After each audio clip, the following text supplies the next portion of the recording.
इससे बड़ा विश्वास क्या हो सकता है कि भारतीय जनता पार्टी जैसी पार्टी ने और उसके नेतृत्व ने श्री नरेंद्र मोदी जी हों, हमारे प्रधानमंत्री यशस्वी या राष्ट्रीय अध्यक्ष जेपी नड्डा जी, पूरा नेतृत्व अमित शाह जी, इन्होंने मुझ में विश्वास व्यक्त किया। तीसरी बार जहां पे इतनी बातें आ रही थी कि जगदम्बिका पाल को आयु के नाते जगदम्बिका पाल को शायद टिकट नहीं मिलेगा, लेकिन मैं तो आभार व्यक्त करता हूं अपने नेतृत्व का। मैं ऋणी हूं कि हमें पुनः भारतीय जनता पार्टी ने तीसरी बार डुमरियागंज लोकसभा से सांसद का प्रत्याशी घोषित किया है। और मैं देख रहा हूं कि जो इस ज़मीन पे पहली बार जिस तरह का उत्साह है पार्टी की, हमने 19 में भी मैं भारतीय जनता पार्टी से लड़ा था, 14 में भी लड़ा था, लेकिन आज टिकट की घोषणा में भारतीय जनता पार्टी के कार्यालय में आप देख रहे हैं लोग अपने घरों से निकल करके ऐसा उत्साह लग रहा है जैसे चुनाव जीत गए हों, सरकार बन गई हो, परिणाम आ गया हो। तो ये कहीं ना कहीं पार्टी ने जो फैसला किया है, आज पार्टी के प्रति जनता का विश्वास है, जनता का भरोसा है, और मोदी जी का जो आत्मविश्वास जनादेश के आधार पे कि भाजपा 370 और भारतीय जनता पार्टी एनडीए 400 के पार, वो निश्चित तौर से होगी।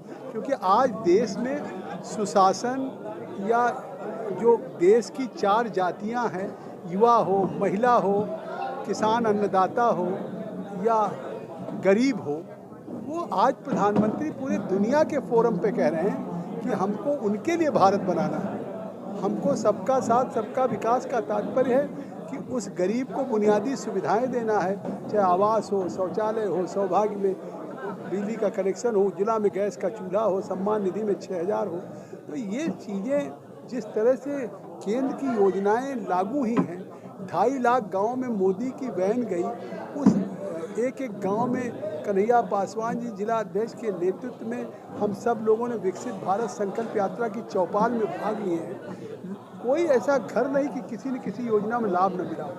पूरे देश के लोगों को आज़ादी के बाद पहली बार तो योजनाओं का लाभ मिला। नहीं, कांग्रेस की सरकार में 1 रुपया भेजते थे 15 पैसे पहुंचता था। आज मोदी जी में हम 1 रुपया देते, डिजिटल डायरेक्ट बेनिफिट ट्रांसफ़र से 1 रुपया पहुंचता है।